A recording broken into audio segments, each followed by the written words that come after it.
வணக்கம். தனலட்சுமி ராஜா, மதுரை. தெரிந்த கோயில் தெரியாத ரகசியம். போகர் ஜெயந்தி, வைகாசி பரணி, பழனியை பூர்வீகமாக கொண்ட 11 சித்தர்கள் சிறப்பு வாய்ந்தவர் போகர். தவ யோக ஆற்றல் என்னும் மட்டமா சித்திகளை பெற்ற நவசித்தர்கள் ஒருவரான காலங்கிநாதரின் ஆஸ்தான சீடர் போகர் ஆவார். போக சீடரின் புலிப்பாணி சித்தர் ஆவார். போகர் தமிழிலும் சீன மொழியிலும் எழுதிய நூல்கள் சித்த மருத்துவம், விஞ்ஞானம், ரசவாதம், காய கற்ப முறை, யோகாசனம் ஆகிய எண்ணற்ற மெய்ஞானத்தை அடைவதற்கான வழிமுறைகளை இயற்றியுள்ளார்.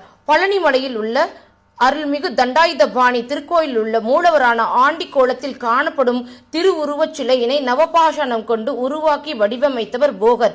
கௌரி பாஷாணம், கெந்தக பாஷாணம், சீல பாஷாணம், வீர பாஷாணம், கச்சலா பாஷாணம், வெள்ளை பாஷாணம், தொட்டி பாஷாணம், சூத பாஷாணம், சங்கு பாஷாணம் ஆகிய நவபாஷாண கட்டுகளால் உருவான நவீன விஞ்ஞானத்தால் அதிசயித்து சவால் விடும் விதமான முருகப்பெருமான் மூலவர் சிறை உருவாக்கப்பட்டதுடன் இதன் வழிபாடு மற்றும் திருமுழுக்கு முறையை போகரும் புலிப்பாணி சித்தரும் மறைபொருளாக இயற்றியுள்ளனர். நவ பாஷாண திருமேனியில் பட்டு வரும் விபூதி, தேன், சந்தனம், பால், பஞ்சாமிர்தம் முதலிய அபிஷேக பொருட்கள் மக்களின் உடற்பிணி, உளப்பிணி, பிறவிப்பிணி நீக்கவல்ல அருமருந்தாகும்.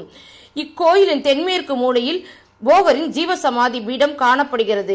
இச்சன்னதியில் பீடத்தில் கீழே சுரங்கப்பாதை ஒன்றின் வழியாக தண்டாயுதபாணி சுவாமிகள் திருவடி செல்லும் நிலையில் போகர் தினமும் அதன் வழியாக சென்று தியானம் செய்து வந்ததாகவும், வைகாசி பரணி நட்சத்திரன்று சுரங்கத்தின் வழியாக சென்ற போகர் திரும்ப வராமல் அங்கேயே அமர்ந்து விட்டதால் அந்நாளையே போகரின் ஜெயந்தி என குரு பூஜை செய்து வழிபாடு செய்கின்றனர்.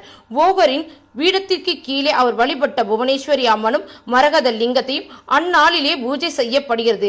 அதன் கீழே காணப்படும் கருந்துளை போல் உள்ள துவாரத்திலிருந்து போகரின் சுவாச காற்று வருவதாக ஐதீகம்.